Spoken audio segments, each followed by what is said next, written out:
सतनाम वाहिगुरु साहिब जीओ।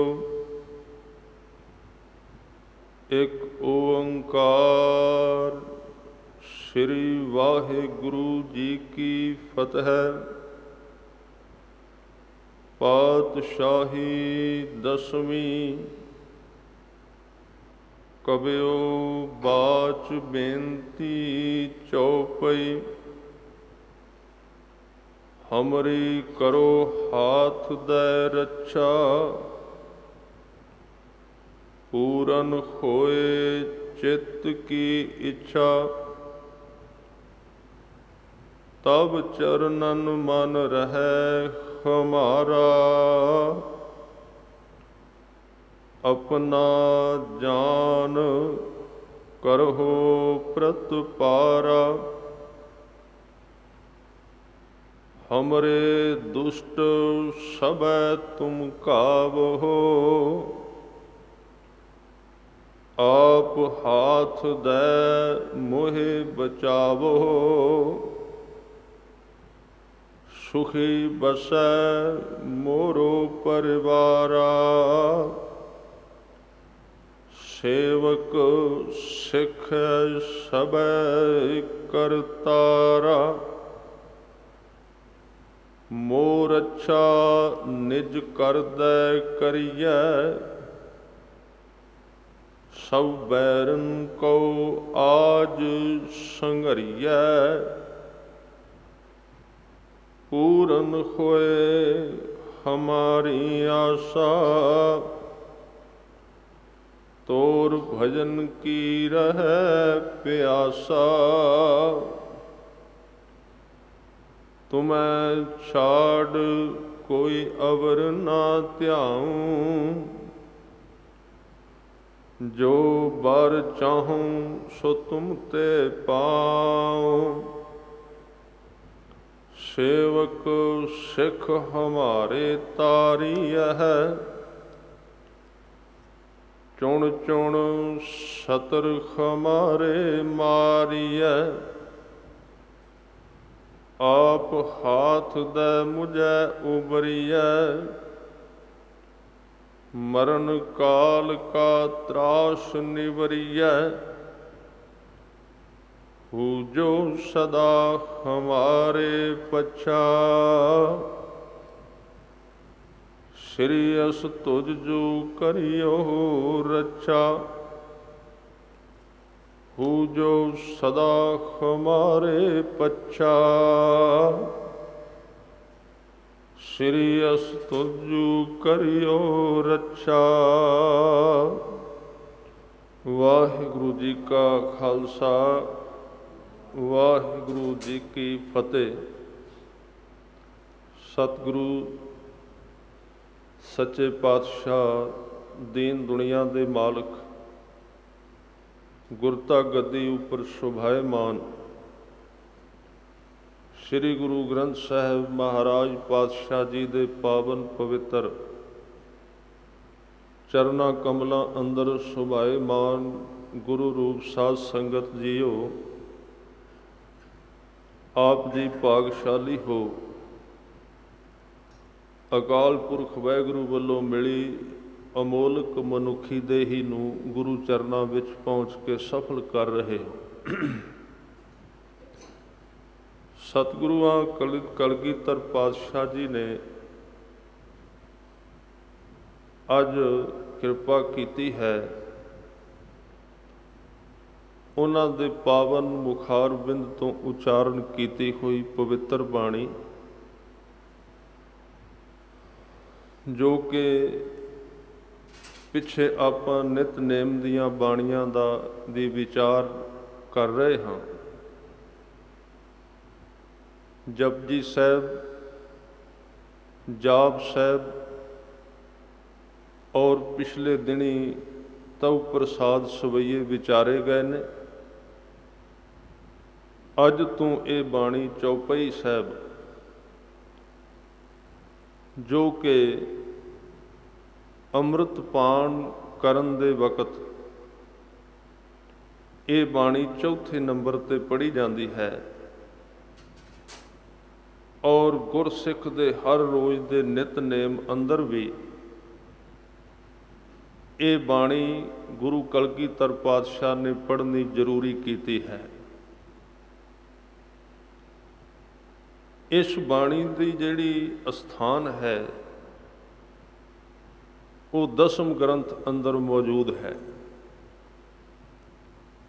ਔਰ ਖਾਸ ਕਰਕੇ ਇੱਕ ਜੋ ਬਾਣੀ ਹੈ ਤ੍ਰਿਆ ਚਰਿੱਤਰ, ਜਿਸ ਦੇ ਬਾਰੇ ਬਹੁਤ ਸਾਰੇ ਵਿਵਾਦ ਪਾਏ ਗਏ ਨੇ। ਇਸ ਬਾਣੀ ਦਾ ਉਹਨਾਂ ਚਰਿੱਤਰਾਂ ਨਾਲ ਕੀ ਸੰਬੰਧ ਹੈ, ਇਸ ਦੀ ਵਿਚਾਰ ਆਪਾਂ ਅਗਲੇ ਦਿਨਾਂ ਵਿੱਚ ਕੱਲ੍ਹ ਜਾਂ ਨਾਲ ਕਰਦੇ ਜਾਵਾਂਗੇ ਕਿ ਇਸ ਚੌਪਈ ਸਾਹਿਬ ਦੀ ਬਾਣੀ ਦਾ ਸੰਬੰਧ ਤ੍ਰਿਆ ਚਰਿੱਤਰ ਨਾਲ ਕੀ ਹੈ। ਉਹਦੇ ਵਿਚਲੀਆਂ ਜੋ ਭੁਲੇਖਾ ਪਾਊ ਵਿਆਖਿਆਵਾਂ ਕੀਤੀਆਂ ਗਈਆਂ ਨੇ, ਇਸ ਬਾਣੀ ਦਾ ਉਹਦੇ ਨਾਲ ਕੀ ਸੰਬੰਧ ਹੋ ਸਕਦਾ ਹੈ, ਆਉਂਦੇ ਦਿਨਾਂ ਵਿੱਚ ਨਾਲ ਯਤਨ ਕਰਾਂਗੇ। ਇਸ ਬਾਣੀ ਦੇ ਪੜ੍ਹਨ ਵਿੱਚ ਦੋ ਸਰੂਪ ਨੇ। ਇੱਕ ਇਹਦਾ ਸਰੂਪ ਸਰਬ ਠੌਰ ਮੋਹ ਹੋ ਸਹਾਈ, दुष्ट दोख ते लेहो बचाई, और सवैये सगल द्वार को छाड़ के गयो तुहारो द्वार, पाए गहे बाहे गहे की लाज अस गोबिंद दास तुहार। कुछ गुरमुख ਇਹਦੇ ਨਾਲ ਅੜਿਲ ਵੀ ਪੜ੍ਹਦੇ ਨੇ, ਸੁਣੈ ਗੁੰਗ ਜੋ ਜਾਏ ਸੁਰਸ ਨਾ ਪਾਵੇ। ਅਤੇ ਟਕਸਾਲਾਂ ਅੰਦਰ ਇਹਦੇ ਨਾਲ ਹੋਰ ਸੰਬੰਧਿਤ ਕਈ ਸਵਈਏ ਪਾਏ ਗਏ ਨੇ। ਉਹ ਜਿਹੜੇ ਸ਼ਲੋਕ ਸਵਈਏ ਤੇ ਦੋਹਰੇ ਨੇ, ਉਹ ਵੀ ਕਈ ਥਾਵਾਂ ਤੇ ਵੱਖਰੇ ਥਾਵਾਂ ਤੇ ਗੁਰੂ ਕਲਗੀਧਰ ਪਾਤਸ਼ਾਹ ਨੇ ਉਚਾਰਨ ਕੀਤੇ ਨੇ, ਜਿਨ੍ਹਾਂ ਨੂੰ ਕਮਾਈ ਵਾਲੇ ਗੁਰਸਿੱਖਾਂ ਨੇ ਤਰਤੀਬ ਅਨੁਸਾਰ, ਤਰੀਕੇ ਅਨੁਸਾਰ ਇਸ ਬਾਣੀ ਦੇ ਨਾਲ ਸ਼ਾਮ ਦੇ ਵਕਤ ਰਹਿ ਰਾਸ ਵਿੱਚ ਨਾਲ ਜੋੜ ਕੇ ਪੜ੍ਹਨ ਦਾ ਇੱਕ ਤਰੀਕਾ ਦਰਸਾਇਆ ਹੈ। ਖੈਰ, ਅੱਜ ਦੀ ਇਸ ਬਾਣੀ ਦਾ ਨਾਮ ਹੈ ਚੌਪਈ। ਚੌਪਈ ਦਾ ਮਤਲਬ ਹੈ ਜਿਸ ਬਾਣੀ ਵਿੱਚ 4 ਪੰਕਤੀਆਂ ਵਾਲਾ ਇੱਕ ਪਹਿਰਾ ਹੈ। ਚੌਪਈ 4 ਪਹਿਰਾਂ ਵਾਲੀ, 4 ਪਹਿਰਿਆਂ ਵਾਲੀ ਬਾਣੀ। ਜਿਵੇਂ ਕਿ ਆਪਾਂ ਪੜ੍ਹਿਆ, ਪਹਿਲੇ ਪਹਿਰੇ ਦੇ 4 ਪੰਕਤੀਆਂ ਹਨ, ਇਸ ਕਰਕੇ ਇਸ ਬਾਣੀ ਦਾ ਨਾਮ ਹੈ ਚੌਪਈ। ਇਸ ਬਾਣੀ ਅੰਦਰ ਵਿਸ਼ੇਸ਼ ਤੌਰ ਤੇ ਗੁਰੂ ਕਲਗੀਧਰ ਪਾਤਸ਼ਾਹ ਨੇ ਕੁਝ ਵਿਲੱਖਣ ਗੱਲਾਂ ਕੀਤੀਆਂ ਨੇ ਔਰ ਇਸ ਬਾਣੀ ਦੇ ਅਰਥ ਔਰ ਵਿਚਾਰ ਕਰਨ ਦਾ ਮਨ ਵੀ ਤਾਂ ਬਣਿਆ ਕਿਉਂਕਿ 1-2 ਥਾਵਾਂ ਤੇ ਕੁਝ ਜਗਿਆਸੂਆਂ ਨੇ ਇਹ ਗੱਲ ਕਹੀ ਸੀ ਕਿ ਇੱਕ ਪਾਸੇ ਗੁਰਮਤ ਵਿੱਚ ਗੁਰੂ ਗ੍ਰੰਥ ਸਾਹਿਬ ਦੇ ਅੰਦਰ ਪਰਮਾਤਮਾ ਤੋਂ ਸਰਬੱਤ ਦਾ ਭਲਾ ਮੰਗਿਆ ਗਿਆ, ਉਹਦੇ ਚਰਨਾਂ ਵਿੱਚ ਅਰਦਾਸ ਕੀਤੀ ਕਿ ਵੀ ਸਾਰੇ ਸੰਸਾਰ ਨੂੰ ਸੁੱਖ ਦੇ, ਸਾਰਿਆਂ ਨੂੰ ਉਭਾਰ ਲੈ। ਪਰ ਇਹ ਜੋ ਬਾਣੀ ਹੈ ਚੌਪਈ ਸਾਹਿਬ, ਇੱਥੇ ਤਾਂ ਸਗੋਂ ਆਪਣੀ ਜਿੱਤ ਵਾਸਤੇ ਅਰਦਾਸ ਕੀਤੀ ਗਈ ਹੈ ਔਰ ਰੱਬ ਨੂੰ ਕਿਹਾ ਗਿਆ ਹੈ ਜਿਹੜੇ ਮੇਰੇ ਦੁਸ਼ਮਣ ਨੇ, ਜਿਹੜੇ ਮੇਰੇ ਵਿਰੋਧੀ ਨੇ, ਉਹਨਾਂ ਨੂੰ ਮਾਰਨ ਲੱਗਿਆਂ ਦੇਰ ਨਾ ਕਰੀ, ਕੱਲ੍ਹ ਤੇ ਗੱਲ ਨਾ ਪਾਈ, ਅੱਜ ਹੀ ਸਮਾਪਤ ਕਰ ਦੇ। ਮੇਰੀ ਰੱਖਿਆ ਕਰ, ਮੇਰੇ ਪਰਿਵਾਰ ਦੀ ਰੱਖਿਆ ਕਰ, ਮੇਰੇ ਸਿੱਖਾਂ ਦੀ ਰੱਖਿਆ ਕਰੋ, ਮੇਰੇ ਅੰਦਰੋਂ ਮੌਤ ਦਾ, ਕਾਲ ਦਾ ਡਰ ਭੈ ਖਤਮ ਹੋ ਜਾਏ, ਮੈਨੂੰ ਤੇਰੇ ਭਜਨ ਦੀ ਪਿਆਸ ਲੱਗੀ ਰਵੇ। ਹੋਰ ਵੀ ਕਈ ਤਰ੍ਹਾਂ ਦੇ ਤਰਕ ਦਿੱਤੇ ਗਏ ਨੇ ਕਿ ਜਿਹੜੇ ਲੋਕ ਦੇਵਤਿਆਂ ਨੂੰ ਰੱਬ ਕਹਿੰਦੇ ਨੇ ਉਹ ਮਹਾਮੂੜ ਨੇ, ਉਹਨਾਂ ਨੇ इस भेद नूं नहीं लखिया कि देवते अकाल पुरख दे बनाए हुए ने, वो खुद परमात्मा नहीं हैं।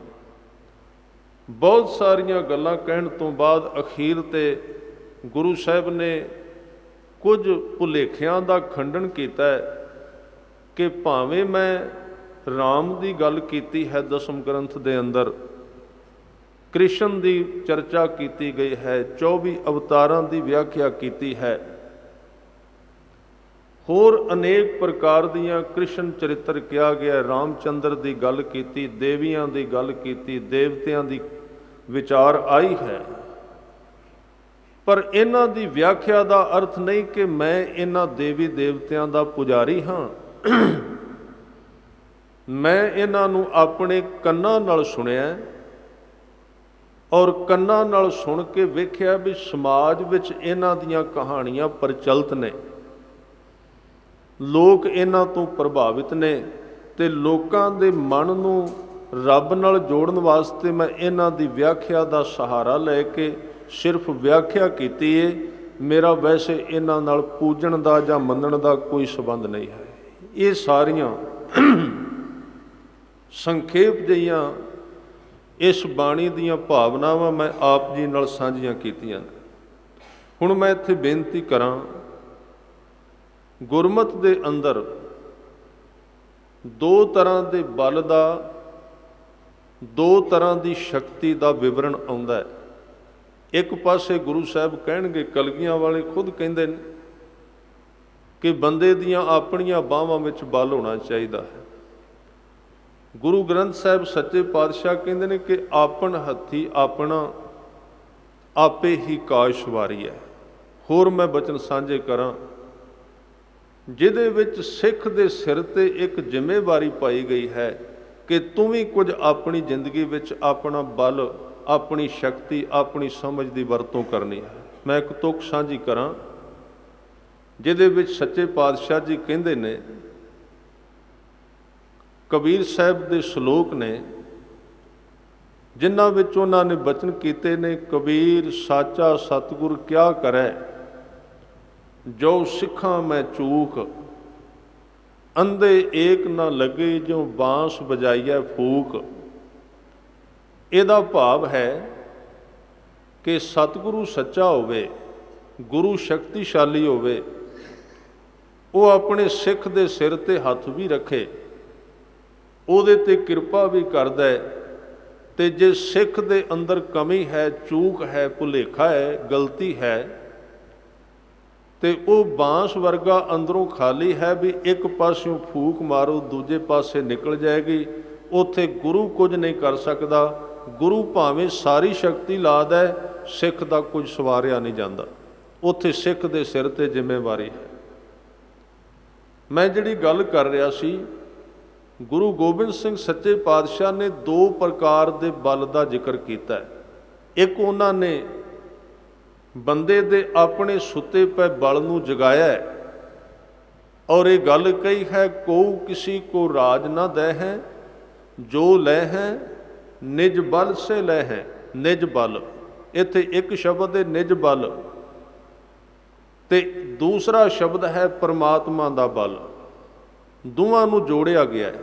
परमात्मा दा बल, अकाल पुरख दी ओट, ते अपना बल। हुण ये जिहड़ी बाणी है जिहदे विच वार वार ये कहा, मेरी रखिया कर, मेरी इच्छा पूरी होवे, मेरी प्रतिपालना कर, मैनू दुश्मनां तो बचा। इहदे विच साफ तौर ते अरदास की गई है कि मैनू दुश्मनां तो तू बचाउणा है, तू अपनी शक्ति लाउणी, मेरा अपना कोई बल नहीं है। हुण दूजे पासे झाती मारीए, ये बल है परमात्म बल। इनू आपां दो चीज़ां लै के तुरांगे, एक निज बल, एक परमात्म बल। जिवें आपां कहने आ एक ब्रह्म है, एक पार ब्रह्म है। ब्रह्म का अर्थ है जिहड़ा अकाल पुरख साडे विच समाया होया, उहनूं कहंदे ने ब्रह्म। जिन्हों पार ब्रह्म कहने, जिहड़ा सारे ब्रह्मंड दे विच सुभाएमान है, व्यापक है। हुण साडे जीवन विच एक गलती ये है, असी जां ते निज बल की गल करने आ भी गुरु की करेगा, तू आप यतन कर। ਤੂੰ ਆਪ ਆਪਣੀ ਸ਼ਕਤੀ ਦੇ ਨਾਲ ਧਰਮ ਨੂੰ ਕਮਾ। ਗੁਰੂ ਨੇ ਇੱਥੇ ਕੀ ਕਰਨਾ ਜਦੋਂ ਤੂੰ ਹੀ ਨਹੀਂ ਕਰਦਾ। ਜਾਂ ਤੇ ਅਸੀਂ ਆਪਣੀ ਸ਼ਕਤੀ ਦੀ ਗੱਲ ਕਰਨੇ ਆ, ਨਿਜ ਬਲ ਦੀ ਗੱਲ ਕਰਨੇ, ਕਿਉਂਕਿ ਉਹ ਵੀ ਗੁਰਬਾਣੀ ਵਿੱਚ ਆਇਆ। ਤੇ ਜਿਹੜੇ ਅਸੀਂ ਨਿਜ ਬਲ ਦੀ ਗੱਲ ਤੋਂ ਅੱਗੇ ਤੁਰਨੇ ਆ ਵੀ ਜੋ ਕੁਝ ਕਰਨਾ ਹੈ ਉਹ ਰੱਬ ਨੇ ਕਰਨਾ ਹੈ, ਆਪਾਂ ਨਿਜ ਬਲ ਨੂੰ ਛੱਡ ਕੇ ਇਕੱਲੇ ਪਰਮਾਤਮਾ ਦੇ ਬਲ ਤੇ ਖੜੇ ਹੋ ਜਾਂਦੇ ਹਾਂ। ਕਿਉਂਕਿ ਦੋਵੇਂ ਤਰ੍ਹਾਂ ਦੇ ਵਿਚਾਰ ਨੇ ਗੁਰਬਾਣੀ ਵਿੱਚ। ਉਹ ਵੀ ਵਿਚਾਰ ਆਉਂਦੇ ਨੇ ਕਿ ਮੇਰਾ ਕੀਆ ਕਛੂ ਨਾ ਹੋਏ, ਕਰ ਹੈ ਰਾਮ ਹੋਏ ਹੈ ਸੋਏ। ਇਹਦੇ ਵਿੱਚ ਪਰਮਾਤਮ ਬਲ ਨੂੰ ਮੰਨਿਆ ਗਿਆ ਤੇ ਨਿਜ ਬਲ ਨੂੰ ਛੱਡਿਆ ਗਿਆ ਹੈ ਵੀ ਮੇਰੇ ਵਿੱਚ ਕੋਈ ਸ਼ਕਤੀ ਨਹੀਂ। ਇਹਦੇ ਵਿੱਚ ਨਿਜ ਬਲ ਨੂੰ ਤਿਆਗ ਦਿੱਤਾ ਗਿਆ। ਹੋਰ ਵੀ ਕਈ ਥਾਵਾਂ ਤੇ ਇਸ ਤਰ੍ਹਾਂ ਦੇ ਬਚਨ ਆਉਂਦੇ ਨੇ ਜਿਨ੍ਹਾਂ ਦੇ ਵਿੱਚ ਇਹ ਗੱਲ ਬਿਲਕੁਲ ਪਰਮਾਤਮਾ ਦੇ ਹੱਥਾਂ ਵਿੱਚ ਦੇ ਦਿੱਤੀ ਗਈ ਕਿ ਮੇਰੇ ਕੋਲ ਕੁਝ ਵੀ ਨਹੀਂ ਹੈ। ਇੱਕ ਹੋਰ ਸ਼ਬਦ ਸਾਂਝਾ ਕਰਾਂ। ਇੱਕ ਜਰਨੈਲ ਗੁਰੂ ਅਰਜਨ ਦੇਵ ਜੀ ਤੇ ਚੜ੍ਹ ਕੇ ਆਉਂਦਾ ਹੈ, ਜਿਸ ਦਾ ਨਾਮ ਸੁਲਹੀ ਖਾਨ ਹੈ। ਗੁਰੂ ਗ੍ਰੰਥ ਸਾਹਿਬ ਵਿੱਚ ਉਹਦਾ ਨਾਮ ਹੀ ਆਇਆ।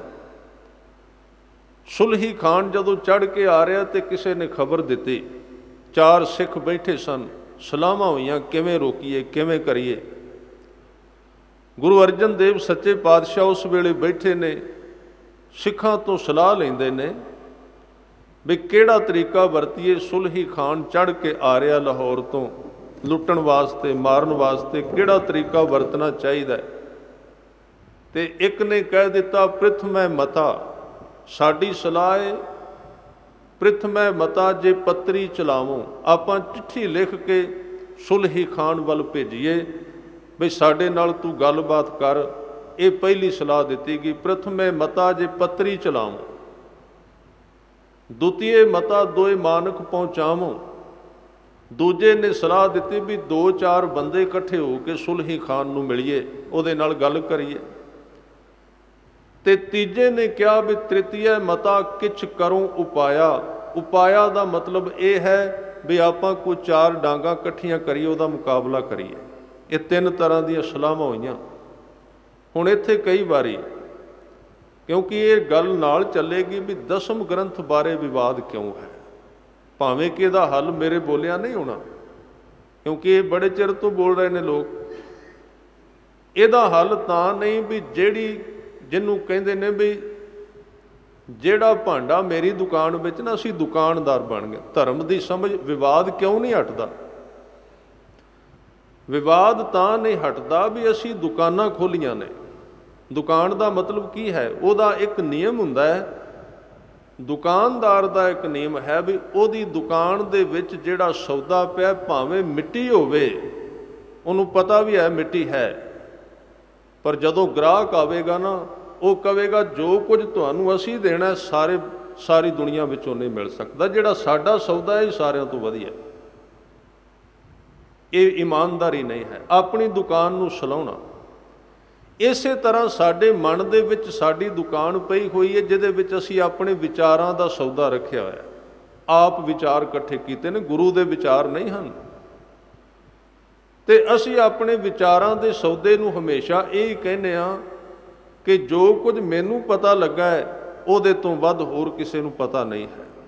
ਗੁਰੂ ਸਾਹਿਬ ਨੇ ਵੈਸੇ ਸਿਧਾਂਤ ਦਿੱਤਾ ਹੈ ਕਿ ਜੇ ਤੂੰ ਜ਼ਿੰਦਗੀ ਵਿੱਚ ਕੋਈ ਵੀ ਕੰਮ ਕਰਨਾ ਹੈ ਨਾ, ਜਾਂ ਧਰਮ ਬਾਰੇ ਕੋਈ ਗੱਲ ਕਰਨੀ ਹੈ, ਤੇ ਇੱਕ ਕੰਮ ਘੱਟੋ ਘੱਟ ਕਰੀ, ਜ਼ਿਆਦਾ ਨਹੀਂ। ਜੇ ਕੋਈ ਵਿਚਾਰ ਕਰਨੀ ਹੈ ਵੈਸੇ ਤਾਂ ਕਹਿ ਵੀ 5 ਬਹਿ ਕੇ ਕਰੋ, ਨਹੀਂ ਤੇ 2-3 ਬੰਦਿਆਂ ਦੇ ਵਿੱਚੋਂ ਉਹ ਵਿਚਾਰ ਜ਼ਰੂਰ ਲੰਘਾਈ। ਭਾਵੇਂ ਤੂੰ ਕਿੱਡਾ ਵੀ ਸਿਆਣਾ ਹੈ ਨਾ, ਬਾਣੀ ਵਿੱਚ ਬਚਨ ਆਉਂਦਾ ਹੈ ਕਿ ਸੋਧਤ ਸੋਧਤ ਸੋਧ ਵਿਚਾਰਾ, ਸੋਧਤ ਸੋਧਤ ਸੋਧ 3 ਵਾਰੀ ਆਇਆ। ਕਹਿੰਦੇ ਜਿਹੜਾ ਵਿਚਾਰ ਤੈਨੂੰ ਆਇਆ ਆਪਣੀ ਸੰਗਤ ਵਿੱਚ ਸਾਂਝਾ ਕਰ, ਹੋਰ ਲੋਕਾਂ ਨਾਲ ਵੀ ਸਾਂਝਾ ਕਰ, ਕੱਲਾ ਨਾ ਤੁਰੀ। ਸੋਧ ਕੇ ਉਸ ਵਿਚਾਰ ਨੂੰ ਤੂੰ ਸਹੀ ਮੰਨੀ, ਕਿਤੇ ਆਪਣੇ ਤੇਰੇ ਦਿਮਾਗ ਦੀ ਕਾਢ ਨਾ ਹੋਵੇ। ਕਿਉਂਕਿ ਕਈ ਵਾਰੀ ਅਸੀਂ ਜਦੋਂ ਵਿਚਾਰਨੇ ਆ ਉਹ ਦਿਮਾਗ ਸਾਡੇ ਦੀ ਕਾਢ ਹੁੰਦੀ, ਅਸੀਂ ਕਹਿੰਦੇ ਹਾਂ ਗੁਰਮਤ ਦੇ ਵਿਚਾਰ ਨੇ। ਹੁਣ ਉੱਥੇ ਪਰਮਾਤਮਾ ਨਹੀਂ ਬੋਲ ਸਕਦਾ ਕਿਉਂਕਿ ਅਸੀਂ ਖੜੇ ਵਿੱਚ ਹੋ ਗਏ। ਉੱਥੇ ਸਾਡਾ ਆਪਣਾ ਦਿਮਾਗ ਹੈ। ਉਹਦੇ ਵਾਸਤੇ ਇੱਕ ਵਿਧਾਨ ਹੈ, ਇੱਕ ਵਿਧੀ ਹੈ ਕਿ ਕਿਸੇ ਆਪਣੇ ਨਾਲ ਦੇ ਸੰਗੀ ਦੇ ਕੋਲ ਗੱਲ ਕਰ ਵੀ ਜਿਹੜੀ ਮੈਨੂੰ ਸਮਝ ਆਈ ਹੈ ਠੀਕ ਹੈ ਕਿ ਨਹੀਂ, ਤੇ ਪ੍ਰਮਾਤਮਾ ਉਸੇ ਵੇਲੇ ਉਸ ਸਰੀਰ ਦੀ ਵਰਤੋਂ ਕਰਕੇ ਤੈਨੂੰ ਜਵਾਬ ਦੇਵੇਗਾ, ਕਿਉਂਕਿ ਉਹ ਅਜੇ ਖਾਲੀ ਹੈ, ਉਹਦੇ ਵਿੱਚੋਂ ਬੋਲ ਸਕਦਾ ਹੈ। ਅਸੀਂ ਆਪੋ ਆਪਣੇ ਵਿਚਾਰਾਂ ਨੂੰ ਪੱਕਾ ਕਰ ਲਿਆ, ਦੂਸਰੇ ਦੀ ਸੁਣਨ ਵਾਸਤੇ ਤਿਆਰ ਨਹੀਂ। ਤੇ ਮੈਂ ਬੇਨਤੀ ਕਰ ਰਿਹਾ ਸੀ, ਗੁਰੂ ਸਾਹਿਬ ਨੇ ਇਸ ਬਾਣੀ ਦੇ ਅੰਦਰ ਨਿਜ ਬਲ ਨੂੰ ਛੱਡ ਕੇ ਪਰਮਾਤਮਾ ਦੇ ਬਲ ਦੇ ਅੱਗੇ ਅਰਦਾਸ ਕੀਤੀ ਹੈ। ਅਰਦਾਸ ਕੀਤੀ ਕਿ ਵੀ ਮੇਰੀ ਰੱਖਿਆ ਕਰੋ, ਮੇਰੀ ਹਿਫਾਜ਼ਤ ਕਰੋ, ਮੇਰੇ ਦੁਸ਼ਮਣਾਂ ਨੂੰ ਮਾਰ ਦੇ। ਮੈਂ ਗੱਲ ਕਰ ਰਿਹਾ ਸੀ ਗੁਰੂ ਅਰਜਨ ਦੇਵ ਪਾਤਸ਼ਾਹ ਜੀ ਦੀ, ਤੇ ਜਿਹੜੀ ਵਿਚਾਰ ਵਿੱਚ ਸਾਂਝੀ ਕਰਨੀ ਚਾਹੁੰਦਾ। ਕਈ ਲੋਕ ਕਹਿੰਦੇ ਵੀ ਦਸਮ ਗ੍ਰੰਥ ਵਿੱਚ ਤੇ ਲੜਾਈਆਂ ਦੀ ਕਥਾ ਹੈ, ਸਮਾਜ ਦੀ ਕਥਾ ਹੈ। ਹੁਣ ਗੁਰੂ ਗ੍ਰੰਥ ਸਾਹਿਬ ਦੇ ਸ਼ਬਦ ਪੜ੍ਹਵਾ ਜਿਹੜਾ ਮੈਂ ਪੜ੍ਹਿਆ, ਇਹਦੇ ਵਿੱਚ ਕਾਹਦੀ ਕਥਾ ਹੈ? ਇਹ ਸਮਾਜਵਾਦ, ਇਹਦੇ ਵਿੱਚ ਕਿਹੜਾ ਅਧਿਆਤਮਵਾਦ ਹੈ? ਇਹਦੇ ਵਿੱਚ ਆਪਣੀ ਰੱਖਿਆ ਦੀ ਗੱਲ ਸੋਚੀ ਗਈ ਹੈ ਵੀ ਸੁਲਹੀ ਚੜ੍ਹ ਕੇ ਆ ਰਿਹਾ ਹੈ,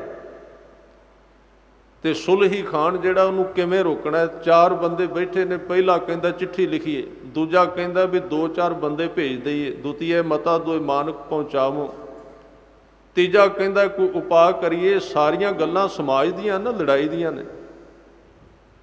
ਤੇ ਫਿਰ ਇਹ ਸਾਡਾ ਵਿਚਾਰ ਕਿਵੇਂ ਦਰੁਸਤ ਹੈ ਵੀ ਦਸਮ ਗ੍ਰੰਥ ਤੇ ਗੁਰੂ ਗ੍ਰੰਥ ਸਾਹਿਬ ਵੱਖਰਾ ਹੈ?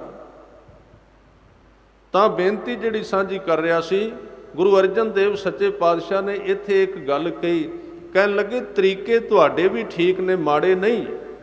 ਚਿੱਠੀ ਲਿਖ ਕੇ ਸਮਝਾਉਣਾ ਗਲਤ ਨਹੀਂ ਹੈ, ਗੁਰੂ ਨੇ ਇਹਦੀ ਵਰਤੋਂ ਕੀਤੀ ਹੈ। ਗੁਰੂ ਕਲਗੀਆਂ ਵਾਲੇ ਨੇ ਜ਼ਫਰਨਾਮਾ ਲਿਖਿਆ ਔਰੰਗਜ਼ੇਬ ਨੇ, 4 ਬੰਦੇ ਭੇਜ ਕੇ ਪੰਚਾਇਤ ਰਾਹੀਂ ਗੱਲ ਕਰਨੀ ਵੀ ਮਾੜੀ ਨਹੀਂ, ਤੇ ਆਪਣੇ ਬਚਾਅ ਵਾਸਤੇ ਸ਼ਸਤਰ ਚੁੱਕਣੇ ਵੀ ਮਾੜੇ ਨਹੀਂ।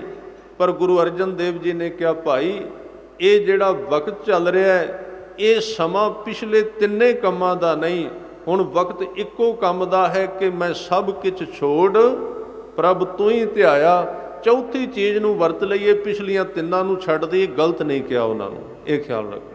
ਇਹਦਾ ਮਤਲਬ ਇਹ ਨਹੀਂ ਹੈ, ਗਲਤ ਨਹੀਂ। ਕੋਈ ਸਮਾਂ ਹੁੰਦਾ ਹੈ, ਉਸ ਵੇਲੇ ਸ਼ਸਤਰ ਦੀ ਗੱਲ ਨਹੀਂ ਸੀ ਚੱਲਣੀ। ਉਸ ਵੇਲੇ ਪੰਚਾਇਤ ਜਾਂਦੀ ਤਾਂ ਵੀ ਉਹਨੇ ਨਹੀਂ ਸੀ ਮੰਨਣਾ, ਸੁਲਹੀ ਖਾਨ ਨੇ। ਉਸ ਵੇਲੇ ਚਿੱਠੀ ਭੇਜਦੇ ਤਾਂ ਵੀ ਉਹਨੂੰ ਸਮਝ ਨਹੀਂ ਸੀ। ਉਹਨੇ ਗੁਰੂ ਨੂੰ ਪਤਾ ਹੈ, ਵਕਤ ਦੀ ਗੱਲ ਹੁੰਦੀ ਵੀ ਕਿਹੜੇ ਵਕਤ ਤੇ ਕਿਹੜੀ ਚੀਜ਼ ਚੱਲਦੀ। ਬਸ ਇਹ ਹੀ ਸਾਨੂੰ ਚੇਤਾ ਭੁੱਲ ਗਿਆ। ਸਾਨੂੰ ਇਹ ਨਹੀਂ ਪਤਾ ਲੱਗ ਰਿਹਾ, ਸਾਨੂੰ ਇਹ ਨਹੀਂ ਸਮਝ ਆ ਰਹੀ ਵੀ ਅਸੀਂ ਗੁਰੂ ਦੇ ਸਹਾਰੇ ਤੇ ਗੱਲ ਕਦੋਂ ਕਰਨੀ ਹੈ ਤੇ ਆਪਣੇ ਹੱਥਾਂ ਦੀ ਸ਼ਕਤੀ ਨੂੰ ਕਦੋਂ ਵਰਤਣਾ ਹੈ। ਜਿੱਥੇ ਅਸੀਂ ਵਿਚਾਰ ਕਰਨੀ ਹੁੰਦੀ ਉੱਥੇ ਤਲਵਾਰ ਚੁੱਕ ਲੈਂਦੇ ਹਾਂ, ਤੇ ਜਿੱਥੇ ਅਸੀਂ ਤਲਵਾਰ ਚੁੱਕਣੀ ਹੁੰਦੀ ਉੱਥੇ ਪੈਰੀਂ ਡਿੱਗ ਪੈਂਦੇ ਹਾਂ। ਗੱਲਾਂ ਦੋ ਹੀ ਨੇ ਸਾਡੇ ਕੋਲ, ਗਲਤ ਹੋ ਗਿਆ। ਪਤਾ ਨਹੀਂ ਕਿੱਥੇ ਕੀ ਕਰਨਾ ਹੈ, ਵਿਚਾਰ ਨਹੀਂ ਹੈ, ਸਮਝ ਨਹੀਂ ਆ ਰਹੀ। ਤਲਵਾਰ ਕਿੱਥੇ ਚੁੱਕਣੀ ਸੀ ਇਹਦਾ ਪਤਾ ਨਹੀਂ ਲੱਗਾ, ਵਿਚਾਰ ਕਿੱਥੇ ਕਰਨੀ ਸੀ ਇਹਦੀ ਸਮਝ ਨਹੀਂ ਆ ਰਹੀ। ਤਾਂ ਹੀ ਅਸੀਂ ਵਾਰ-ਵਾਰ ਇੰਨੇ ਸੰਘਰਸ਼ਾਂ ਦੇ ਵਿੱਚੋਂ ਲੰਘ ਕੇ, ਇੰਨਾ ਖੂਨ ਡੋਲ ਕੇ ਵੀ ਪਾਉਣ ਦੀ ਬਜਾਏ ਬਹੁਤ ਕੁਝ ਗਵਾ ਚੁੱਕੇ ਹਾਂ। ਉਹਦਾ ਕਾਰਨ ਇਹੀ ਹੈ ਵੀ ਸਾਡੇ ਇਸ ਸਿਰ ਦੇ ਦੋਹਾਂ ਪਾਸੇ ਗਰਮ ਵਿਚਾਰਾਂ ਦੀ ਅੱਗ ਬਾਲੀ ਹੋਈ ਹੈ ਬੁਲਾਰਿਆਂ ਨੇ। ਇੰਨਾ ਸੇਕ ਦਿੱਤਾ ਹੋਇਆ ਸਿੱਖ ਦੇ ਮਨ ਨੂੰ ਵੀ ਤੂੰ ਦਿਨ ਰਾਤ ਬਸ ਤਲਵਾਰ ਦੀ ਗੱਲ ਕਰਨੀ ਹੈ, ਵਿਵੇਕ ਨੂੰ ਪਾਸੇ ਕੱਢ ਕੇ ਵਿੱਚੋਂ ਛੱਡ ਕੇ। ਤੇ ਜਿਹੜਾ ਮਨੁੱਖ ਲੋੜ ਤੋਂ ਪਹਿਲਾਂ, ਖਿਆਲ ਰੱਖਣਾ, ਸਮੇਂ ਤੋਂ ਪਹਿਲਾਂ ਤਲਵਾਰ ਦੇ ਨੇੜੇ ਰਹਿੰਦਾ ਹੈ ਨਾ, ਉਹ ਵਕਤ ਤੇ ਆ ਕੇ ਤਲਵਾਰ ਵੀ ਕੋਈ ਨਹੀਂ ਚਲਾ ਸਕਦਾ। ਉੱਥੇ ਆ ਕੇ ਉਹਦੀ ਤਲਵਾਰ ਢਿੱਲੀ ਪੈ ਜਾਂਦੀ। ਮੈਂ ਬੇਨਤੀ ਕਰ ਰਿਹਾ ਸੀ, ਗੁਰਮਤਿ ਦੇ ਅੰਦਰ ਗੁਰੂ ਗੋਬਿੰਦ ਸਿੰਘ ਪਾਤਸ਼ਾਹ ਨੇ, ਗੁਰੂ ਨਾਨਕ ਦੇਵ ਪਾਤਸ਼ਾਹ ਨੇ, ਗੁਰੂ ਅਰਜਨ ਦੇਵ ਜੀ ਨੇ, ਤੇ ਜੋ ਕੁਝ ਗੁਰੂ ਗ੍ਰੰਥ ਤੇ ਪੰਥ ਵਿੱਚ ਲਿਖਿਆ ਹੋਇਆ ਹੈ ਉਹਦੇ ਅਨੁਸਾਰ ਸਿੱਖ ਨੇ ਨਿਜ ਬਲ ਤੇ ਪਲੱਸ ਪ੍ਰਭੂ ਬਲ, ਪਰਮਾਤਮਾ ਦੀ ਸ਼ਕਤੀ, ਦੋਵਾਂ ਦੀ ਵਰਤੋਂ ਕਰਨੀ ਹੈ। ਨਿਜ ਬਲ ਵੀ ਚਾਹੀਦਾ ਹੈ। ਹੁਣ ਇਹ ਪਤਾ ਕਿਵੇਂ ਲੱਗੇ ਵੀ ਇਹਨਾਂ ਨੂੰ ਦੋਵਾਂ ਨੂੰ ਜੋੜਨਾ ਕਿੱਥੇ ਹੈ? ਨਿਜ ਬਲ ਕਿੰਨਾ ਚਿਰ ਵਰਤਣਾ ਹੈ? ਹਜ਼ੂਰ ਨੇ ਕਿਹਾ ਪਹਿਲਾਂ ਤੂੰ ਪਰਮਾਤਮਾ ਦੇ ਬਲ ਦੀ ਟੇਕ ਲੈ, ਪਹਿਲਾਂ ਤੂੰ ਉਹਦੇ ਚਰਨਾਂ ਵਿੱਚ ਅਰਦਾਸ ਕਰ, ਉਹਦੇ ਚਰਨਾਂ ਵਿੱਚ ਬੇਨਤੀ ਕਰ। ਕਿਉਂਕਿ ਅੱਜ ਮੈਂ ਅਰਥ ਘੱਟ ਕਰਾਂਗਾ।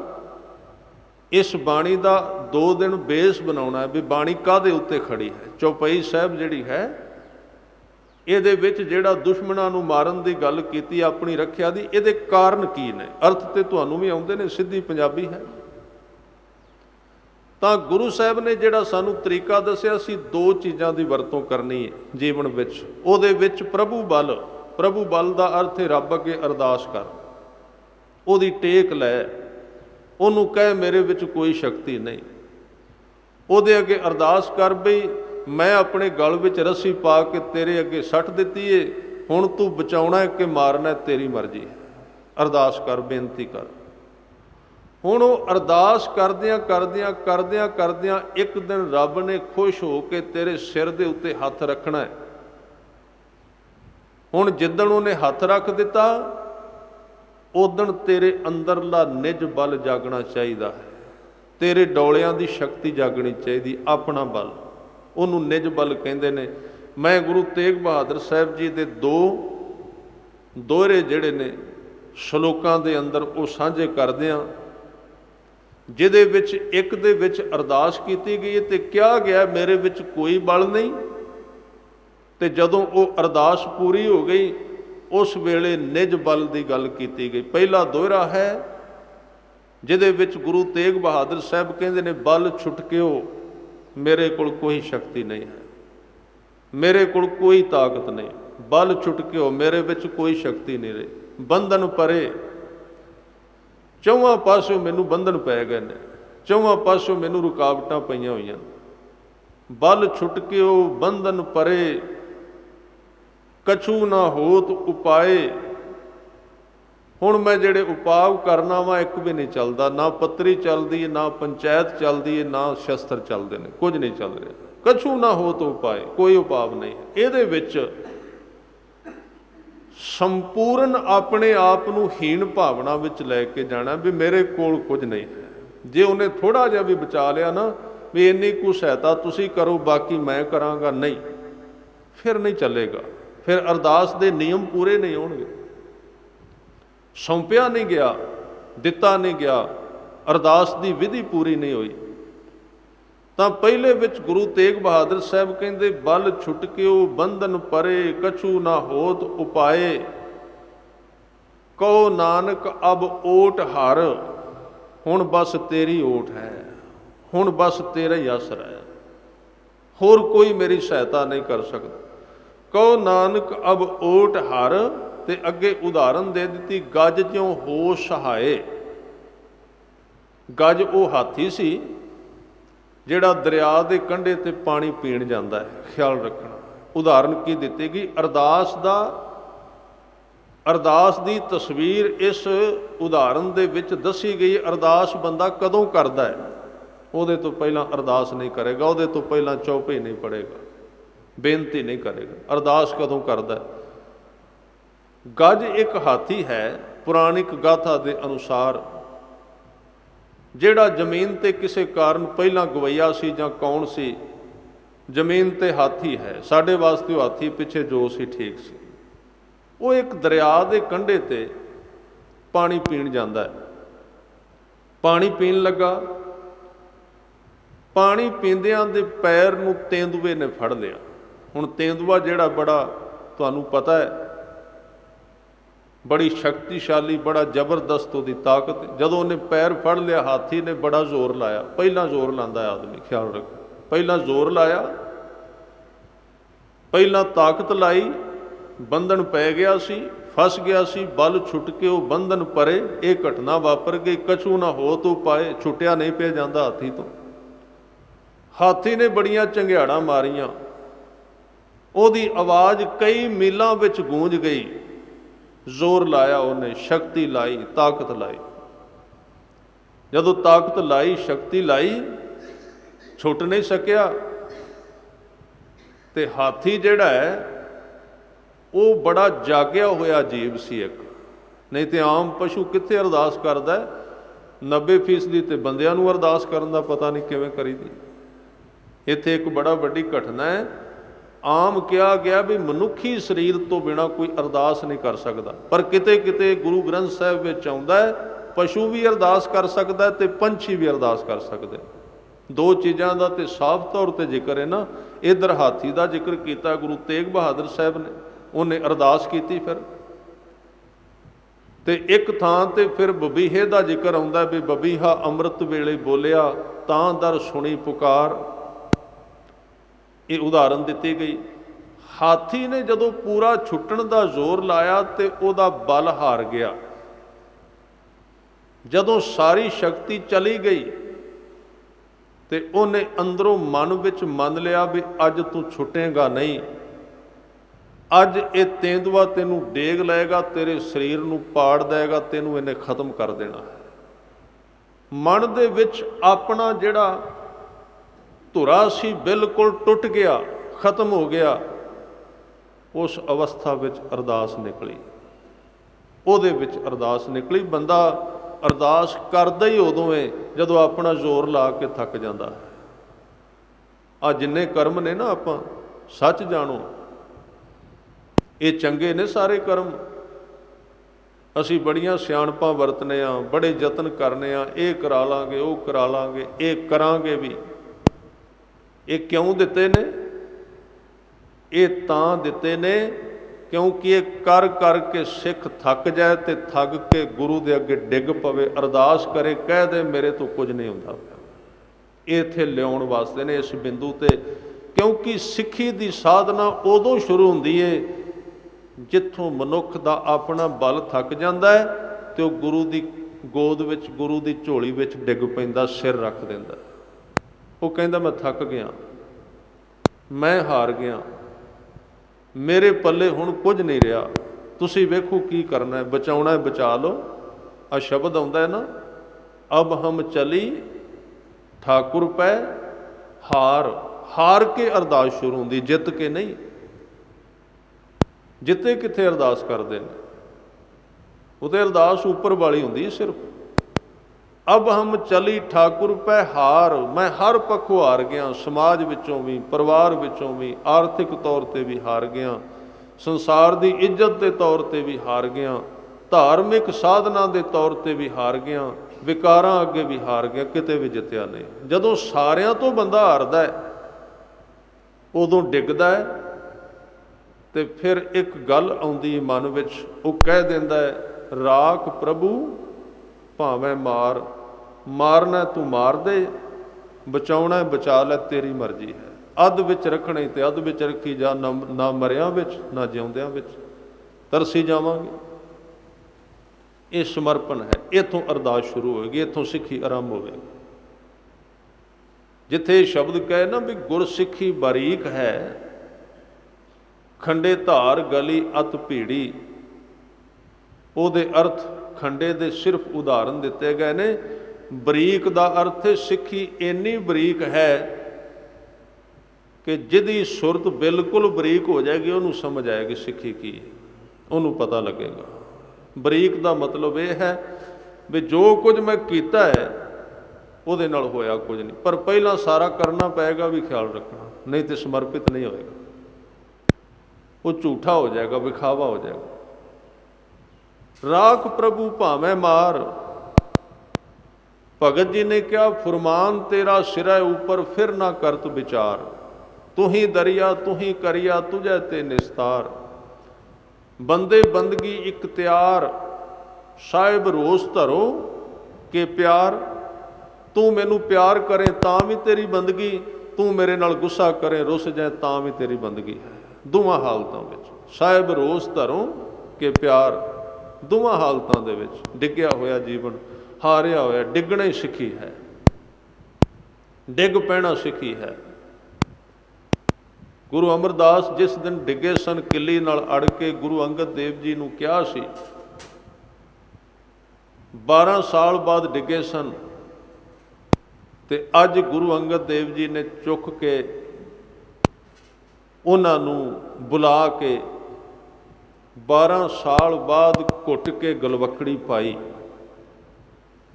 नवे वस्त्र पवाए गुरु अमरदास जी नूं, इशनान करवाया, सत्कार दिता, ते गुरु अमरदास 12 सालां दी पिछली साधना वल ध्यान मार रहे हैं, सेवा वल ध्यान ला रहे हैं। ਵੀ ਕਿੰਨੀ ਸੇਵਾ ਕੀਤੀ ਹੈ। ਤੇ ਗੁਰੂ ਅਮਰਦਾਸ ਜੀ ਦੇ ਮਨ ਵਿੱਚ ਇੱਕ ਖਿਆਲ ਆਇਆ, ਉਹਨਾਂ ਦੇ ਮੂੰਹ ਤੋਂ ਇਹ ਬਚਨ ਵੀ ਕਹਿ ਦਿੱਤੇ ਕਿ ਸੱਚੇ ਪਾਤਸ਼ਾਹ, ਮੇਰੇ ਮਨ ਵਿੱਚ ਇੱਕ ਖਿਆਲ ਆਇਆ, ਮੈਂ ਪਿਛਲੇ 12 ਸਾਲਾਂ ਦੀ ਸੇਵਾ ਵੱਲ ਝਾਤੀ ਪਾਈ ਏ, ਮੈਂ ਕਈ ਹਨੇਰੀਆਂ ਵਿੱਚੋਂ ਲੰਘਿਆ ਪਾਣੀ ਲੈ ਕੇ, ਕਈ ਤੂਫਾਨਾਂ ਵਿੱਚੋਂ ਲੰਘਿਆ, ਕਈ ਵਾਰੀ ਸਰੀਰ ਨੂੰ ਦਰਦਾਂ ਹੋਈਆਂ ਨੇ, ਕਈ ਵਾਰੀ ਮੈਂ ਚਾਹੁੰਦਾ ਸਾਂ ਵੀ ਅੱਜ ਨਾ ਸੇਵਾ ਕਰਾਂ, ਕਰਦਾ ਰਿਹਾ, ਬੜੀ ਵਾਰੀ ਮੈਂ ਬੜੇ ਦੁੱਖਾਂ ਵਿੱਚੋਂ ਲੰਘਦਾ ਰਿਹਾ ਸਰੀਰਕ ਤੌਰ 'ਤੇ, ਕਦੀ ਤੁਸਾਂ ਇੰਨਾ ਸਤਿਕਾਰ ਨਹੀਂ ਦਿੱਤਾ।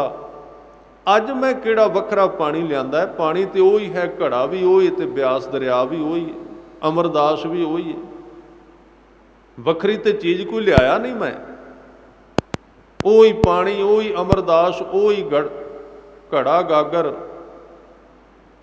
ਅੱਜ ਕਿਉਂ ਤੁਸੀਂ ਮੈਨੂੰ ਨਵੇਂ ਵਸਤਰ ਪਵਾ ਕੇ ਤੇ ਗਲਵੱਕੜੀ ਵਿੱਚ ਲਿਆਏ? ਤੇ ਗੁਰੂ ਅੰਗਦ ਦੇਵ ਜੀ ਥੋੜ੍ਹੇ ਜਿਹਾ ਮੁਸਕਾਏ ਤੇ ਇੱਕ ਸ਼ਬਦ ਕਿਹਾ ਸੀ, ਪੁਰਖਾ। ਪੁਰਖਾ ਸ਼ਬਦ ਕਹਿੰਦੇ ਹੁੰਦੇ ਸੀ।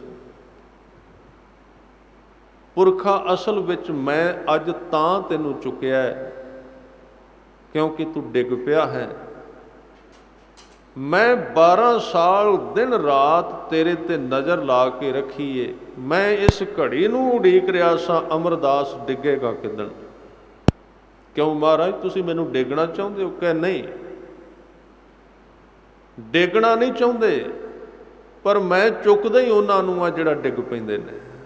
ਜਿਹੜੇ ਡਿੱਗਦੇ ਮੈਂ ਉਹਨਾਂ ਨੂੰ ਚੁੱਕਦਾ ਹੁੰਦਾ, ਜਿਹੜੇ ਡਿੱਗੇ ਨਹੀਂ ਕਦੀ, ਜਿਹੜੇ ਢੱਠੇ ਨਹੀਂ ਕਦੀ, ਜਿਨ੍ਹਾਂ ਦਾ ਆਪਣਾ ਹੀ ਸਾਰਾ ਕੁਝ ਬੜਾ ਵੱਡਾ, ਮੈਂ ਉਹਨਾਂ ਦਾ ਕੀ ਕਰਨਾ ਹੈ? ਤੂੰ ਡਿੱਗਾ ਇਸ ਕਰਕੇ ਚੁੱਕਿਆ।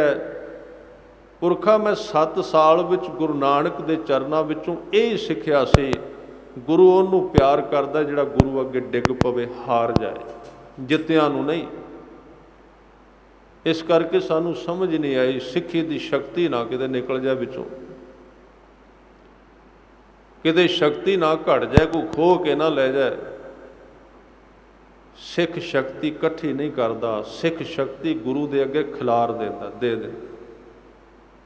ਇਕੱਠੀ ਦਾ ਕੀ ਮਤਲਬ ਹੈ? ਕਿਹੜੇ ਜਪ ਤਪ ਕਰਕੇ ਕਿਹਨੂੰ ਸ਼ਰਾਪ ਦੇਣਾ ਹੈ? ਕਿਹੜੇ ਬਚਨ ਸੱਚੇ ਕਰਨੇ ਨੇ ਜੀ? ਸਾਨੂੰ ਕਿਸੇ ਨੇ ਕਿਹਾ ਤੇ ਉਹਦਾ ਨੁਕਸਾਨ ਹੋ ਜਾਏਗਾ, ਅਸੀਂ ਇਸੇ ਤੌਰ 'ਤੇ ਪਾਠ ਕਰਨੇ ਆ ਨਾ ਬਹੁਤਾ। ਅਸੀਂ ਸੇਵਾ ਇੰਨੇ ਸਾਲ ਕੀਤੀ ਏ, ਇੰਨੇ ਸਾਲ ਮਾਂਜੇ ਨੇ ਭਾਂਡੇ, ਇੰਨੇ ਸਾਲ ਚੰਗੇ ਸਨ। ਉਹ ਫਲਾਣੇ ਬੰਦੇ ਨੇ ਮੇਰਾ ਵਿਰੋਧ ਕੀਤਾ, ਵੇਖੋ ਉਹਦਾ ਹਾਲ ਕੀ ਬਣਿਆ ਜੇ। ਸਿੱਖੀ ਨਹੀਂ ਹੈ। ਉਹਦਾ ਹਾਲ ਕੁਝ ਬਣਦਾ ਰਵੇ, ਚੰਗਾ ਹੋ ਜਾਏ ਮਾੜਾ ਹੋ ਜਾਏ, ਸਿੱਖ ਦਾ ਇਹਦੇ ਨਾਲ ਕੋਈ ਨਾਤਾ ਨਹੀਂ। ਉਹਨੇ ਤੇ ਆਪਣਾ ਜੀਵਨ ਗੁਰੂ ਨੂੰ ਸੌਂਪ ਦਿੱਤਾ ਹੈ, ਉਹਨੇ ਸਰਬੱਤ ਦਾ ਭਲਾ ਮੰਗਿਆ, ਉਹਨੇ ਸ਼ਕਤੀ ਰੱਖੀ ਹੋਈ ਨਹੀਂ ਆਪਣੇ ਕੋਲ ਵੀ ਮੈਂ ਇੰਨੀ ਸ਼ਕਤੀ ਇਕੱਠੀ ਕਰਾਂਗਾ ਤੇ ਇੰਨੇ ਝੁੰਡ ਇਕੱਠੇ ਕਰਾਂਗਾ, ਉਹਨਾਂ ਨੂੰ ਵਰ ਸਰਾਫ ਦਿਆਂਗਾ, ਨਹੀਂ। ਸਿੱਖ ਦਾ ਮਤਲਬ ਬਣ ਕੇ ਬਹਿਣਾ ਨਹੀਂ, ਸਿੱਖ ਦਾ ਮਤਲਬ ਗਵਾਚ ਕੇ ਬਹਿਣਾ ਹੈ, ਬਣ ਕੇ ਬਹਿਣਾ ਨਹੀਂ। ਗਵਾਚ ਕੇ ਬਹਿਣਾ, ਗਵਾ ਦੇ ਵਿੱਚੋਂ ਜੋ ਕੁਝ ਹੈ ਛੱਡ, ਇਹਨੂੰ ਕੱਢ ਦੇ, ਗੰਦ ਹੈ ਸਾਰਾ ਜਿਹਨੂੰ ਤੂੰ ਫੜਿਆ ਹੋਇਆ ਹੈ। ਤੇ ਜਿੱਦਣ ਤੇਰਾ ਅੰਦਰ ਹੋ ਗਿਆ ਨਾ ਖਾਲੀ, ਗੁਰੂ ਨੂੰ ਤੇ ਖਾਲੀ ਘਰ ਲੱਭਦੇ ਹੀ ਕੋਈ ਨਹੀਂ, ਉਹ ਤੇ ਭਾਲਦਾ ਫਿਰਦਾ ਕੋਈ ਬੰਦਾ ਖਾਲੀ ਤੇ ਹੋਵੇ ਅੰਦਰੋਂ, ਮੈਂ ਭਰਾਂ ਉਹਦੇ ਵਿੱਚ ਕੁਝ ਚੰਗੀ ਚੀਜ਼ ਵਧੀਆ। ਫਿਰ ਉੱਥੇ ਸ਼ਕਤੀਆਂ ਕਿਹੜੀਆਂ ਪਿੱਛੇ ਰਹਿ ਗਈਆਂ। ਭੀਮ ਚੰਦ ਨੂੰ ਇਹੀ ਕਿਹਾ ਸੀ ਨਾ ਗੁਰੂ ਸਾਹਿਬ ਨੇ। ਵੈਸੇ ਅਸੀਂ ਭੀਮ ਚੰਦ ਨੂੰ ਕਹਿੰਦੇ ਹਾਂ ਮੂਰਖ ਸੀ। ਕਿਉਂ ਮੂਰਖ ਸੀ? ਗੁਰੂ ਗੋਬਿੰਦ ਸਿੰਘ ਨੂੰ ਮਿਲਣ ਆਉਂਦਾ ਹੈ ਤੇ ਦਰਬਾਰ ਵਿੱਚ ਖੜਾ ਹੋ ਕੇ ਕਹਿੰਦਾ ਜੀ ਇਹ ਪ੍ਰਸਾਦੀ ਹੱਥ ਹੀ ਮੈਨੂੰ ਦਿਓ, ਮੈਨੂੰ ਦੇ ਦਿਓ, ਅਸੀਂ ਬੋਲਾਂਗੇ ਕਵਾਂਗੇ। ਕਹਿੰਦੇ ਮੂਰਖ ਸੀ। ਮੈਂ ਸਮਝਦਾ ਉਹ ਤੇ ਮੂਰਖ ਸੀ, ਉਹਨੇ ਤੇ ਪੜ੍ਹਿਆ ਕੋਈ ਨਹੀਂ ਸੀ ਗੁਰਮਤਿ ਨੂੰ, ਉਹਨੇ ਤੇ ਸੁਣਿਆ ਨਹੀਂ ਸੀ, ਉਹ ਤੇ ਸਿੱਖ ਹੀ ਕੋਈ ਨਹੀਂ ਸੀ ਨਾ। ਇੱਕ ਰਾਜਾ ਸੀ, ਫਿਰ ਵੀ 4 ਬੰਦੇ ਪਿੱਛੇ ਤੁਰਦੇ ਸਨ ਉਹਦੇ, 22 ਧਾਰ ਦੇ ਰਾਜਿਆਂ ਦਾ ਵੱਡਾ ਸੀ। ਉਹ ਮੂਰਖ ਹੋ ਗਿਆ। ਤੇ ਉਹ ਇੱਕ ਹੋਰ ਗੱਲ ਹੈ, ਕਿਉਂਕਿ ਸਿੱਖੀ ਦੇ ਦਾਇਰੇ ਵਿੱਚ ਨਹੀਂ ਸੀ। ਪਰ ਅਸੀਂ ਭੀਮ ਚੰਦ ਤੋਂ ਵੱਡੇ ਮੂਰਖ ਹਾਂ। ਅਸੀਂ ਗੁਰੂ ਕੋਲੋਂ ਸ਼ਕਤੀਆਂ ਮੰਗੀ ਜਾਂਦੇ ਹਾਂ, ਗੁਰੂ ਨੂੰ ਕਦੋਂ ਮੰਗਿਆ ਵੀ ਤੂੰ ਵੀ ਸਾਡੇ ਅੰਦਰ ਵਸ ਜਾ? ਹਾਥੀ ਵੀ ਮੰਗਦੇ ਫਿਰਨੇ, ਹੋਰ ਕੀ ਹੈ? हाथी दे दिओ, घोड़े दे दिओ, तखत दे दिओ, ताज दे दिओ, यही मंगते फिरने। गुरु साहब ने उन्होंने जिहड़ा जवाब दिता सी भीम चंद नूं, सानू भी अज उही दे रहे ने गुरु ग्रंथ साहब। वो जवाब सी, भीम चंदा हाथी मंग लई, मैनू कह दिंदा भी तुसी आओ मेरे घर, मैं इसे हाथी दे उत्ते चढ़ के आउणा सी, तेरे वाल हाथी भी आ जाने सन, घोड़े भी आउणा, सब कुछ आउणा सी। मनुख दा धर्म कमाउण दा परपज की है, निशाना की है? वो गुरु कोलों संसार खोना चाहुंदा है। मेरे कोल वार देण दी शक्ति आ जाए, मेरे कोल श्राप देण दी ताकत आ जाए, मेरे कोल शक्ति हो जाए। गुरु साहब कहंदे नहीं,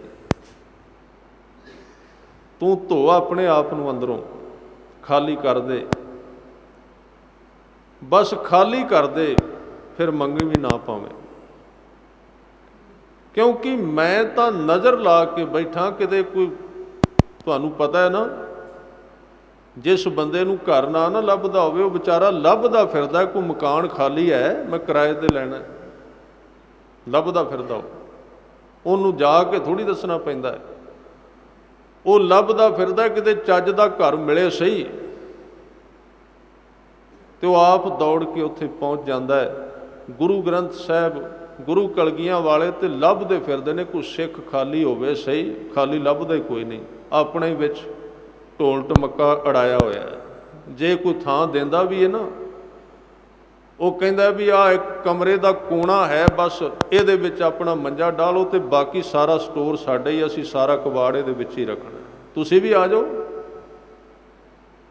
विच ही रखनी असीं। ईरखा, काम, क्रोध, लोभ, मोह, हंकार, मेर, तेर, सारा कुछ असीं विच ही रखना है। ते आ तुहानूं मिलेगी 2-4 फुट थां, इहदे विच रह लो, रहना है। जिदन खाली हुंदा गुरु सारे घर नूं, सिख दे जीवन नूं फिर शंगारदा चंगी तरह, क्योंकि उन्हें उत्थे रहना है। खालसा मेरू रूप है खास। गुरु गोबिंद सिंह नूं किसे पुछया सी, तुसां खालसा क्यों बनाया है? उन्होंने उस पुछण वाले नूं पुछया, तू अपना घर क्यों बनाया है, उन्होंने क्यों सजाया ही? कहन लगा रहन वास्ते। फिर उन्हें पूछया, तुसीं अपने खालसे नूं इन्ना सजाया क्यों है? 5 ककार लगे ने, सोहनी दस्तार दिती जे, सोहना क्यों बनाया इनू तुसीं? इहदे अंदर सोहणे सोहणे गुणां दी खुशबू क्यों पाई जे? परोपकार, सेवा, अणख, वीरता, दया, ये क्यों पाए जे? ते गुरु साहब ने कहा भी तू जिहड़ा घर बनाया उहदे विच फुੱਲ बूटे क्यों लाए नहीं? रहना तो अंदर ही आ ना। उहदे अगे पार्क क्यों बनाई आ? उत्थों सुगंधियां क्यों पईयां आउंदियां ने? कहन लगा वो मेरा घर है। ते गुरु गोबिंद सिंह सच्चे पातशाह ने कहा वो खालसा भी मेरा घर है, उन्होंने मैं पहला बनाया है, फिर मैं उन्होंने सजाया है। खालसा मेरो रूप है खास, खालसे मैं हूँ करो निवास। मैं रहन वास्ते बनाया, उहदे विच रहना।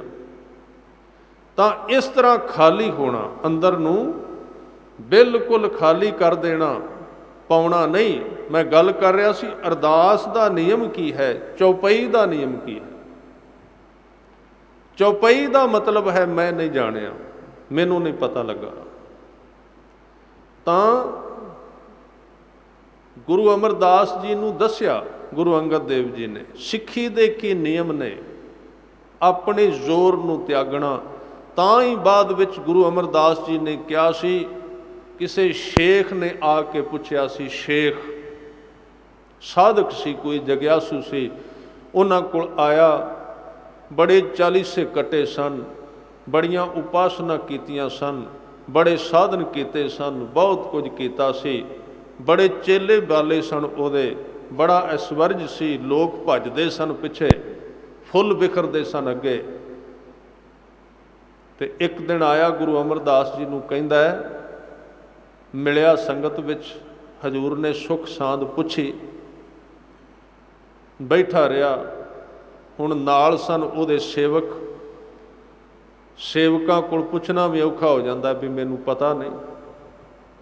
ये तो बाबा नानक ही है ना, भी अपने चेले दे कोल, मरदाने दे कोल ही कही जाता भी नानक विचारा है।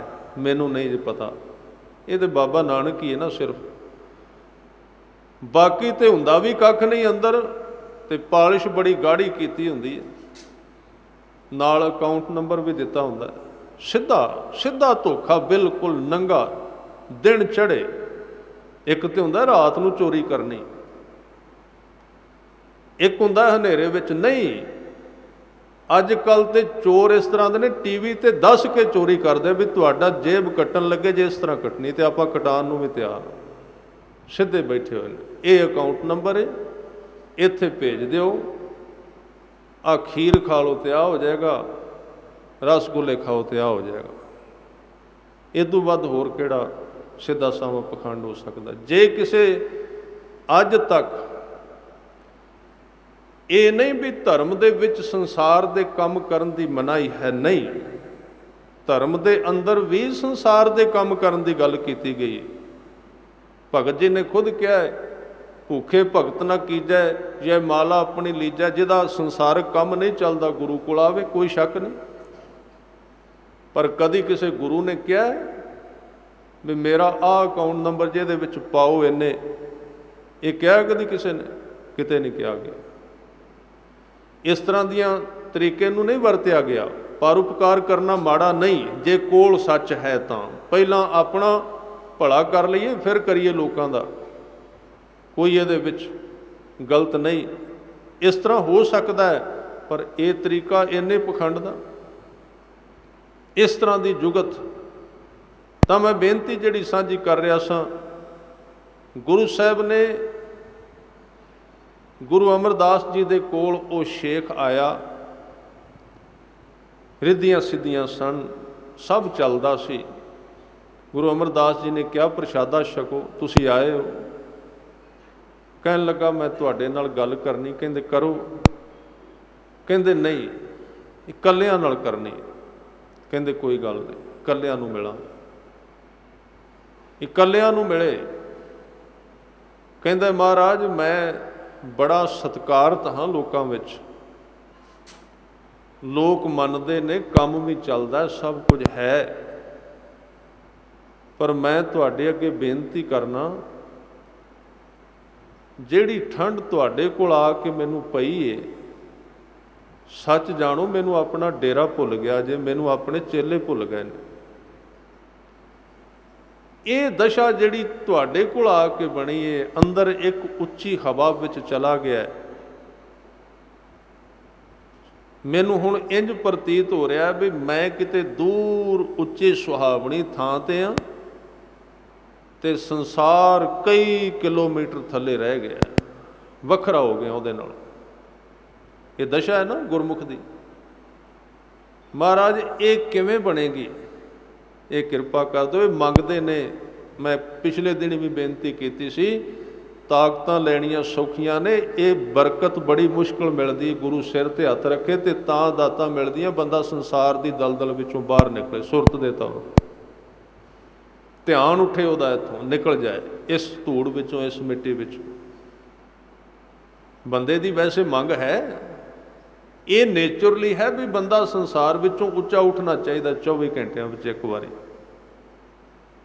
जे मंग नहीं तो जिहड़े लोगों को धर्म का पता भी नहीं, वो भी कहते हैं भी साल हो गया इत्थे कल कल दे विच, रौले विच, बाजार विच, चलो 8 कू दिन किसी पहाड़ ते चलीए, क्यों है,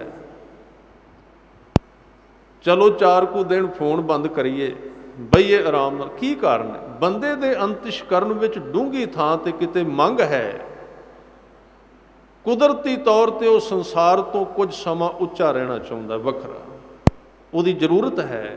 कुदरत ने उन्होंने इस तरह बनाया है।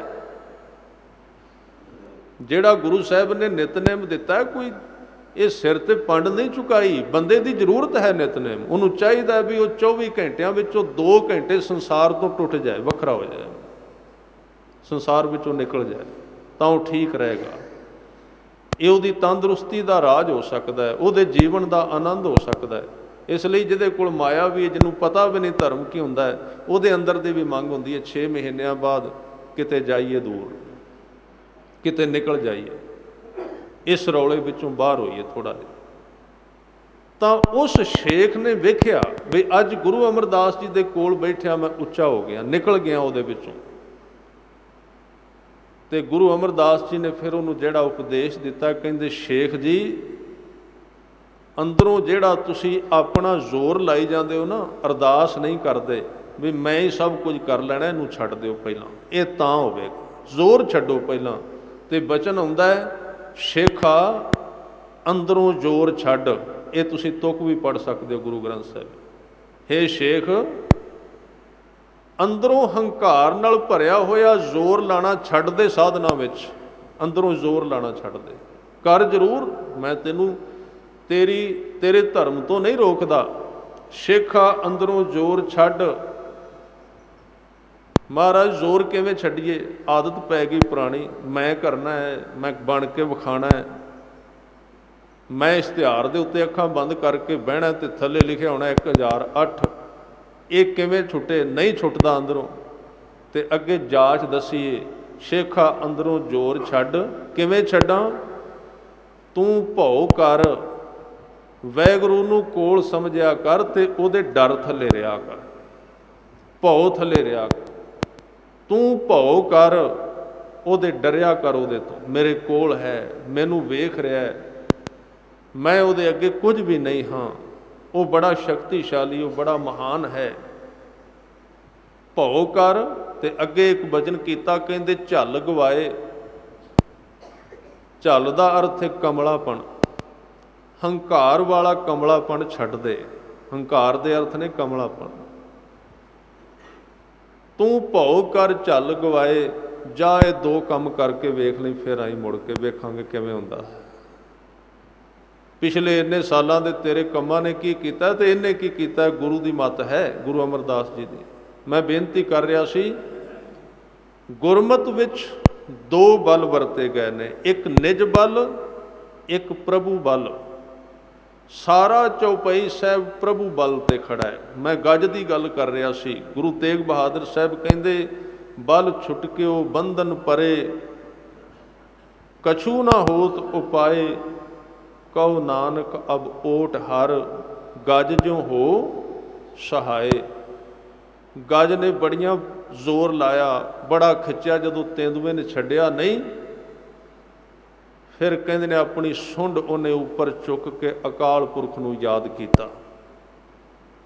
ਕੁਝ ਕਹਿੰਦੇ ਨੇ ਤੇ ਪੁਰਾਣਿਕ ਕਹਾਣੀਆਂ, ਪਤਾ ਨਹੀਂ ਉਹ ਪਹਿਲਾਂ ਦੇਵਤਾ ਹੈ ਸੀ ਕਿ ਨਹੀਂ। ਇਹ ਲਿਖਿਆ ਹੈ ਵੀ ਦੇਵਤਾ ਸੀ, ਕਿਸੇ ਗਲਤ ਕੰਮ ਕਰਕੇ ਹਾਥੀ ਬਣ ਗਿਆ, ਹੋ ਸਕਦਾ।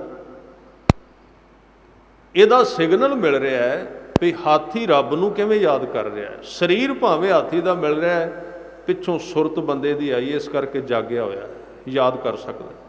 ਉਹਨੇ ਰੱਬ ਅੱਗੇ ਅਰਦਾਸ ਕੀਤੀ ਤੇ ਅਰਦਾਸ ਉਦੋਂ ਸ਼ੁਰੂ ਹੋਈ ਜਦੋਂ ਹਾਥੀ ਨੇ ਕਹਿ ਦਿੱਤਾ, ਹੇ ਪ੍ਰਭੂ, ਹੇ ਰੱਬਾ, ਮੈਂ ਜ਼ੋਰ ਲਾ ਕੇ ਵੇਖ ਲਿਆ, ਮੈਨੂੰ ਨਹੀਂ ਛੱਡਦਾ ਪਿਆ, ਹੁਣ ਤੂੰ ਆਪਣਾ ਹੱਥ ਮੇਰੇ ਸਿਰ ਤੇ ਰੱਖ, ਮੈਨੂੰ ਛਡਾ ਹੁਣ।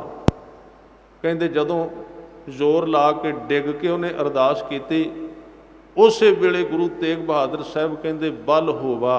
ਬਲ ਉਸੇ ਵੇਲੇ ਆ ਗਏ। ਉਹ ਬਲ ਕਿੱਥੋਂ ਆ ਗਏ? ਉਹ ਬਲ ਕਿੱਥੋਂ ਆਇਆ? ਸਰੀਰ ਤੇ ਹਾਥੀ ਦਾ ਸੀ ਨਾ। ਉਹ ਬਲ ਨਿਰਮਲ ਸੀ। ਬਲ ਹੋਵਾ ਬੰਧਨ ਛੁਟੇ, ਬੰਧਨ ਖੁੱਲ ਗਿਆ ਉਸੇ ਵੇਲੇ।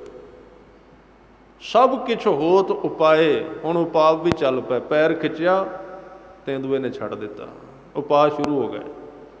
ਸਭ ਕੁਛ ਹੋਤ ਉਪਾਏ। ਵੇਖੋ ਇੱਥੇ ਇਹ ਨਹੀਂ ਕਿਹਾ ਵੀ ਹੁਣ ਯਤਨ ਛੱਡ ਦਿੱਤਾ ਉਹਨੇ, ਯਤਨ ਫਿਰ ਵੀ ਕੀਤਾ, ਪਰ ਯਤਨ ਕੰਮ ਕਰਨ ਲੱਗ ਪਿਆ। ਸਭ ਕੁਛ ਹੋਤ ਉਪਾਏ, ਕਉ ਨਾਨਕ ਅਬ ਓਟ ਹਰ, ਬਲ ਹੋਵਾ ਬੰਧਨ ਛੁਟੇ, ਸਭ ਕੁਛ ਹੋਤ ਉਪਾਏ, ਨਾਨਕ ਸਭ ਕੁਛ ਤੁਮਰੇ ਹਾਥ ਮੈਂ, ਤੁਮ ਹੀ ਹੋ ਸਹਾਏ। ਅਕਾਲ ਪੁਰਖ ਅੱਗੇ ਪੂਰਨ ਸਮਰਪਣ। ਔਰ ਇਹ ਦੋ ਤਰ੍ਹਾਂ ਦੇ ਬਲ ਨੇ, ਨਿਜ ਬਲ, ਇਹ ਵੀ ਆਇਆ ਗੁਰਮਤਿ ਵਿੱਚ, ਔਰ ਅਕਾਲ ਦਾ ਬਲ, ਰੱਬ ਦਾ ਬਲ। ਇਹਨਾਂ ਦੋਵਾਂ ਦਾ ਸੰਯੋਗ ਕਰਨਾ ਸਿੱਖ ਨੇ। ਇਸ ਦਸ਼ਾ ਵਿੱਚੋਂ ਨਿਕਲੇਗੀ ਹਮਰੀ ਕਰੋ ਹਾਥ ਦਾ ਰੱਛਾ। ਕੱਲ੍ਹ ਦੇ ਦੀਵਾਨ ਵਿੱਚ ਆਪਾਂ ਵਿਚਾਰਾਂਗੇ ਵੀ ਇਸ ਬਾਣੀ ਦਾ ਦਸਮ ਗ੍ਰੰਥ ਵਿੱਚ ਸਥਾਨ ਕਿੱਥੇ ਹੈ, और ये बाणी उस स्थान ते क्यों रखी गई है, नितनेम विच क्यों पाई है। इन्हां तीन विचारां ते गुरु साहिब की मत अनुसार विचार करांगे, फिर अगे ओठ अरदास की गल चलेगी। सो ये गुरु साहिब आप सेवा करवाउण, इन्नियां बेनतियां प्रवान, होइयां भुलां चुकां दी खिमा। वाहिगुरू जी का खालसा, वाहिगुरू जी की फतेह। राम कली महला तीजा।